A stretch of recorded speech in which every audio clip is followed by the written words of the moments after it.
Good afternoon, students. Welcome to DBEST Talks. Now in this class we are discussing the subject is utilization of electrical energy. Okay, so in utilization of electrical energy, here you have to discussing our 15th economic aspects of utilization of electrical energy. Okay, so in previous classes we are discussing about the introduction to the economic aspects of utilization of electrical energy, as well as so for the to decide the cost of the power. So it is mainly you have to understood about the power factor. Okay, so and in previous class we are also discussing the power factor improvement techniques. Okay, so you can improve the power factor by adding the capacitors. Okay, so now in this class we have to discussing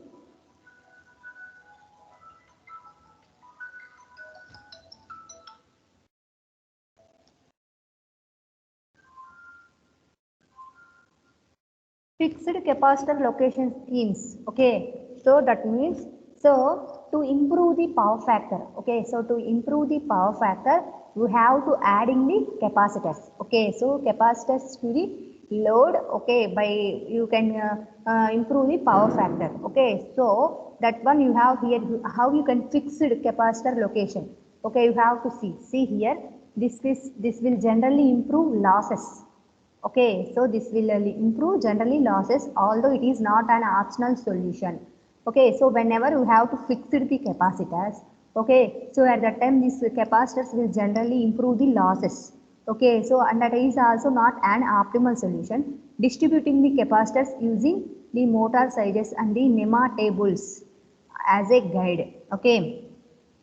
So, to fix the capacitors means that means to distributing the capacitors, that is using the motor sizes and the NEMA tables as a guide. Okay. So this solution does not reflect the need for more released capacity. Okay. If this is a goal. Okay. So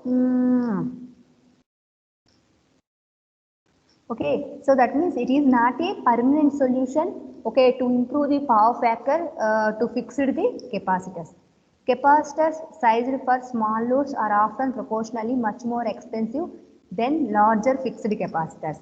Okay, see here according to depending upon the load also, here you have to fix the capacitors. Okay, and here for small loads you have to for small loads you have to fix the capacitors, you have to manufacturing the capacitors. Okay, so those capacitors will have to more expensive than a larger fixed capacitors. Okay, so because of the installation cost. Okay, see here capacitor switching options include. Okay, see here switching a capacitor switching options. Okay, how you can switching the capacitors, here you have to discuss it. Okay, here the capacitor installation, and here you have to capacitors switching. Okay, see here switching a few of the capacitors with larger motors is an option. Okay, switching a few of the capacitors with larger motor is an option. Okay, generally here you have to switching the capacitors is by using with a large motors. Okay, the capacitors may be physically installed either directly connected to the motor or through a contactor on the motor control center. Okay, see here here you have to fix the capacitors. Okay, you have to switching the capacitor by using the larger motors. So the capacitors may be physically installed either directly connected to the motor. So okay, so here the capacitors will be maybe directly connected to the motor or through a contactor. Okay, or through a contactor on the motor control center. Okay, and that is tied in with the motor control. Okay, that means either directly connected or through a contactor. Okay, if the motors are large enough to use the capacitors of the same size were being considered for the fixed capacitor scheme. So here if the motors, okay, so the motors will be large enough to use the capacitors, okay, of same size were being considered for the fixed capacitor scheme. Okay, so little additional cost is incurred for installing them on the motors. So, but whenever you have to these capacitor were installed for the motors, okay, so at the time the additional cost will be included. Okay, so where the economy is lost is when capacitors are placed on several small motors. Okay, so whenever you have to place these capacitors for the small motors, that economy will be lost. Okay, so see here, there is relatively little difference in installation cost for a large and small 480 volts units. Okay, so here relatively little difference. Okay, little difference in the installation cost for the large and small 480 volts units. Okay, so whenever you have to compare the for 480 volts units, you have to see you have to take both large and small motors. At the time there is a relatively small difference will be occurs.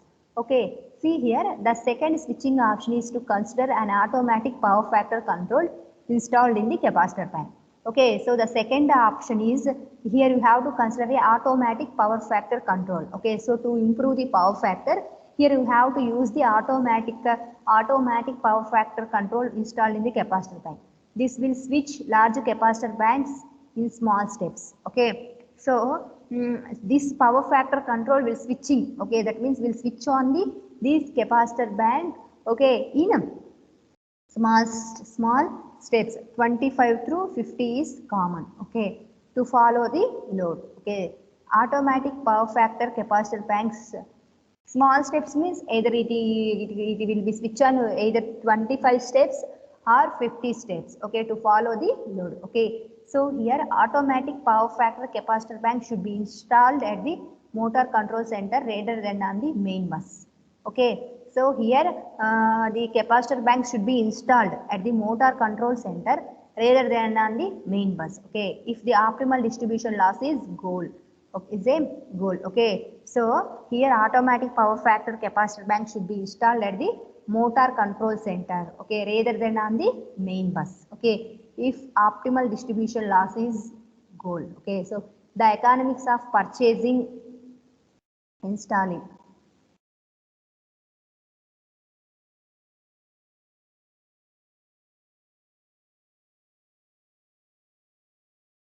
So now we have to see the improving load factor. Okay, so how you can improve the load factor? So load factor, okay, so load factor is nothing but energy consumption during particular time period is nothing but load factor. Okay, so this is also a load factor. About load factor you have to study, we have discussed in the generation subject. Okay, so improving load factor. Okay, how you can improve the load factor means, see here, your company could increase efficiency by improving load factor. So that is either power company. Okay, so that efficiency, okay, that for generating station, that efficiency is improved by improving the load factor. See here, increasing your load factor will reduce the average unit cost. Okay, whenever you have to increasing your load factor. Okay, whenever you have to increasing the load factor, it will reduce the average unit cost. Okay, demand and energy of the kilowatt hour. Okay, unit cost of the kilowatt hour. Depending on your situation, improving your load factor could mean substantial savings. Okay, so so improving load factor means it could mean substantial savings. Okay, it having substantial savings. The load factor corresponds to the ratio between your actual energy consumption and the maximum power recorded for that period of time. Okay, so here load factor. Okay, so the load factor will so what is the load factor means? It is the ratio of actual energy consumption. So what is the our and the maximum power? So whenever you have to take a particular time period, if suppose you have to take about 24 hours. Okay, so in 24 hours, your actual energy consumption, what is the total energy consumption to the maximum power recorded? Okay, maximum demand. Okay, so that is nothing but the load factor. So see here, what is load factor means? See here, consumption kilowatt during period into 100 divided by demand into hours that period. Okay, so we have to take the particular time period. In that particular time period, okay, how much amount of energy will be consumed into 100 divided by maximum demand into hours in that period. Okay, see here, by analyzing your load profile and your needs, you may be able to improve your load factor by doing the following. Okay, by using the following methods. Here you can improve the load factor. Demand reduction. Okay, so first one is what? Demand reduction. Okay, see here, reduce demand by distributing your loads over different times or by installing load management systems. So here demand reduction. Okay, so what is the demand reduction means? So here you have to reduce the demand. Okay, so here you have to reduce the demand by distributing your loads, okay, over different times. Okay, in different time periods, here you have to distributing the load. So at that time you have to reduce the demand reduction or by installing load management system. So whenever you have to demanding the reduction, whenever you have to reduce the maximum demand, so at that time it have to improve the load factor. Why? Because here the load factor is inversely proportional to the maximum demand. Okay, whenever you have to decrease the maximum demand value, at that time the load factor value will be increases. Increase production. Okay, so increase production. So whenever you have to increase the production, keeping the demand stable and increase your consumption is often a cost effective way to increase the production while maximizing the use of your power. Okay, whenever you have to increasing your consumption, okay, so in the production consumption, so at that time, okay, so at that time you have to increase the load factor. In both cases, the load, so see here, keeping the demand stable. Either you have to maintain the maximum demand will be stable and increase your consumption is often a cost effective way increase the production while maximizes the your use of your power. So whenever you have to use your consumption, why? Because the energy consumption is directly proportional to the load factor. Okay, whenever whenever you have to utilize the more energy means, so at the time you have to produce the more electrical energy. Okay, so that means in the way of you can increase the production. So at that time the load factor may be improved. Okay, see here in both cases the load factor will improve and therefore reduces the. So whenever the load factor will be improve, so at that time you have to reduce the average unit cost per kilowatt hour. Okay.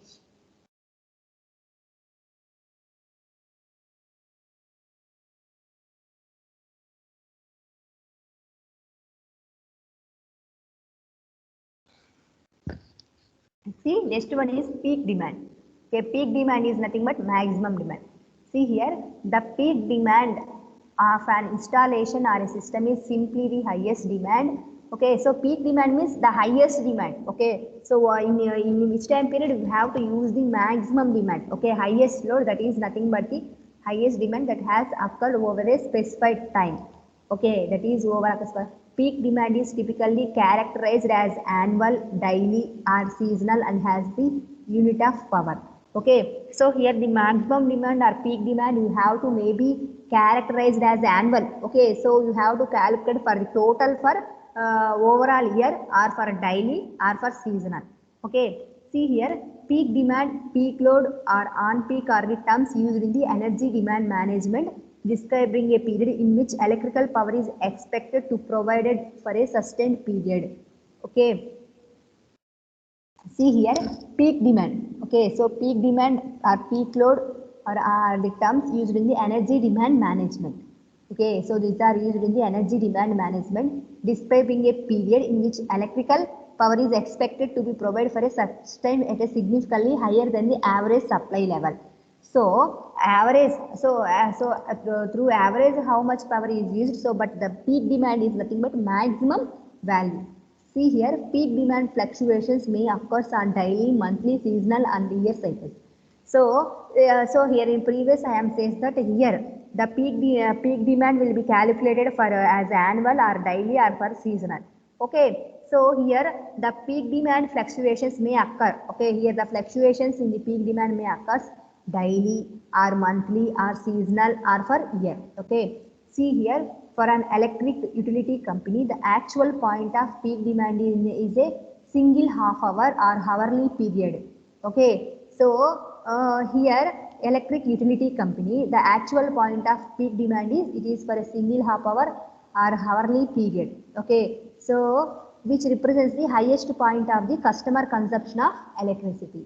Okay, see here, at this time there is a combination of office, domestic demand, and at some times of the year, the fall of darkness. Okay, so here there is, see here, the actual point of peak demand, single half hour or hourly period, which represents the highest point of the customer. So if suppose you have to take in either for half an hour or for a hour period, okay, so in any time period which represents the highest point of the customer consumption of electricity. At this time there is a combination of office. Okay, so at that time you have to include the offices, domestic, and sometimes and that sometimes of the year the fall of the darkness. Okay, some utilities will charge customers based on their individual peak demand. Okay, so in some utilities, okay, will charge depending upon their individual peak demand. See here, the highest demand during the each month or even a single 15 to 30 minute period of highest use in the previous year. Okay, see here the highest demand. Okay, so the highest demand during each month or even a single 15 to 30 minute period of highest use in the may be used to calculate charges. Okay, see here exhaust steam. Okay, so what is the meaning of exhaust steam? See here, these turbines receive steam from a boiler and exhaust it to a condenser. Okay, so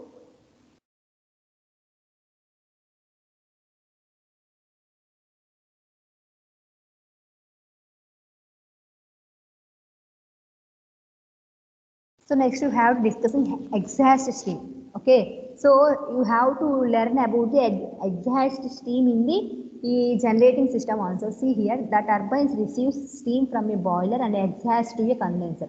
Non-conducting or back pressure turbines are mostly widely used for process steam applications. The exhaust pressure is controlled by a regulating valve to suit need for the process steam pressure. Okay, so here so why you have to discussing here exhaust steam is, so here you have in which way you have to reduce the cost per unit. Okay, so if suppose for example you have to take the thermal power stations. Okay, so in a thermal power station, okay, so here by using the steam you have to produce the electrical energy. So whenever the turbine blades will be, so we have all know about the processing of the thermal power station. Okay, so in thermal power station, whenever the turbine blades will be rotated, okay, at that time the total steam will not be converted into the mechanical energy. Some amount of steam may be exhausted. Okay, so that steam will be processed by using the condenser and again will be given back to the boiler. So at that time what happened, the cost of the electrical energy will be decreases.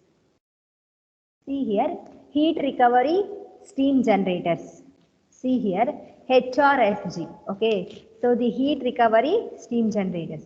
See here, a heat recovery steam generator is a steam boiler that uses the hot exhaust gases from the gas turbines or reciprocating engines in a CHP plant. Okay, to heat up water and generate the steam. Okay, so heat recovery steam generators are nothing but, see here, a heat recovery steam generator is a steam boiler. Okay, so it is a steam boiler that uses hot exhaust gases from the gas turbines. Okay, so in if suppose in gas power plants, okay, if suppose for you have to take in the gas power plants, okay, in gas power plants also from the gas turbine or from the reciprocating engines. Okay, so the steam will be exhausted. Okay, so that exhausted steam will be condensed by using the heat recovery generators. Okay, so the steam in turn drives a steam turbine and is used for the industrial prop that require heat.